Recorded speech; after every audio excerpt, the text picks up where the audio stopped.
یه گروه لمزدار میخونه حمزه و پرویز.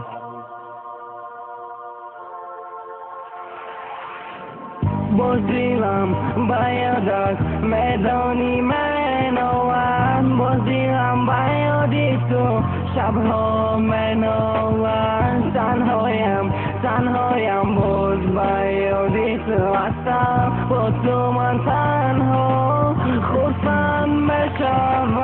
برای مایده رفته بودم و پیشم برامد سوچه گویا کی اون نوز میکرد، عشقی مرا در خودش جل میکرد، گویا کی دوای من مثلی آیندهش باشم، او خود شب من نزدیک میخواست یا کی به ما چیزی گفتن میخواست. من وای دور رفتم آینده نداره گفتم، بلکی مرا کی داد کرده شوتون چریدن میخواست.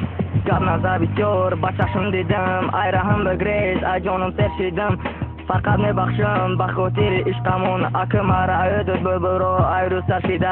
اگر دلی من نزنده که هم در کار میشیدم، دلی من در تو بقیمون اکه مرا عیدت ببرو دیگه. اگر حوزی خورم دیگه قصه نمیتونم، چشمام هوی میکردم در تشکیلی خانه ها خو میرفتم یک خودم، بعدی نیم ساعت در آمد شخصانی بگونه، لیکن مهر در پوشی چشم های من، لیکن مهر در پوشی چشم های من. باز دیلم باید از میدانی منوان، باز دیلم بایدی تو شبها منوان، تنهایم باز بایدی تو هستم با تو من تنها خودم بشوم. قلم با دستم گرفته با در دلم خط نوشتم، خط برده در تاگی دروازه تون موندم، بعد فکر کردم عشق چی بده، عشق منو دی شب داشته ما باشم عموما دیگه چی فکر کردم، بعد خط گرفتی خوندی مرا با یاد آوردی، مینوت نگذشته صورت تراوی کردی، مهری که تی دم دادی لیلی با مجنون نداد، همون شب خوم نبود چو تو را فکر کردم، دستم دست سوار گرفته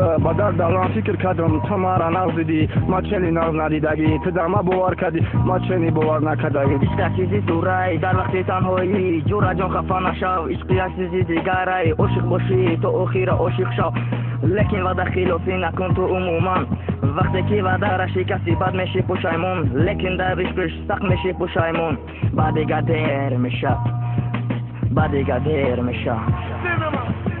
باز دیلم باید از میدانی منوان، باز دیلم بایدی تو شبها منوان.